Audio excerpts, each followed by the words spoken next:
look at this real world example for Tesla stock.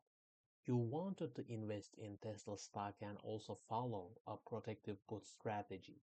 Your advisors recommend that you buy the contract. This is the contract name. Again, you can decipher this contract name very easily. TSLA is the ticker symbol for Tesla, and the expiration date is 29th of November 2024.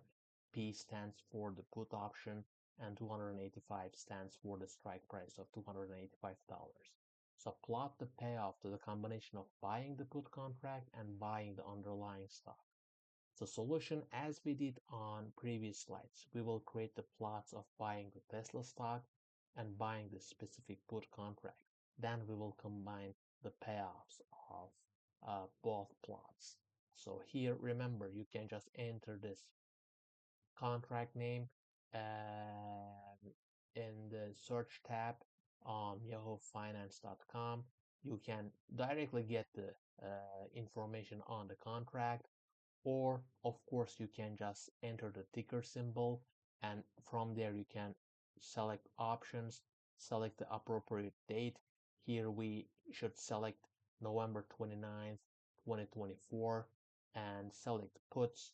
You can have the contract name again, as I told before. This contract ends at the 29th of November 2024. It's a put option, and it is a strike price of 285, and actually during that time this put option is in the money, so it is a positive value given that the last price is $31.15 for the contract. And strike price, actually here we have 285, and stock price at expiration, remember, we will again start at $0. We will incrementally increase the stock price by $5. This is what I follow. You can actually increase the stock price by different values. And of course, remember, by using if function, we will calculate the value of the put. If the stock price at expiration is less than the strike price, the value of the put will be the difference between the strike price and the stock price. And for all other cases, the value will be zero, and value of combination of stock and put positions at expiration will be the sum of these two columns. Again, buying the Tesla stock, we will have the same straight line as we got in the previous example. And for the buying the put contract, again, we will be having this buying the put as plot. And remember, the value of the put can have a maximum value of 285, which is the strike price, because if the Tesla stock will have a zero value, you can buy the stock in the market at $0 and sell it for 285, thereby making $285. And here, actually, within this region, the put option will have a positive value.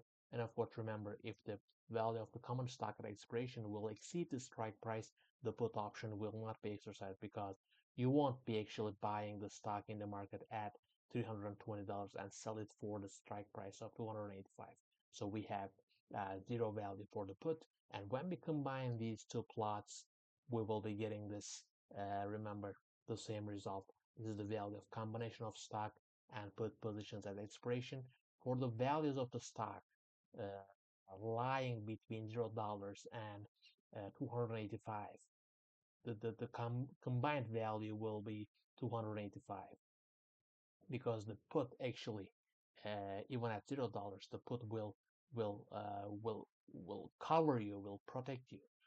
But at the prices, at the stock prices higher than the strike price of 285, actually, remember, put will have a zero value.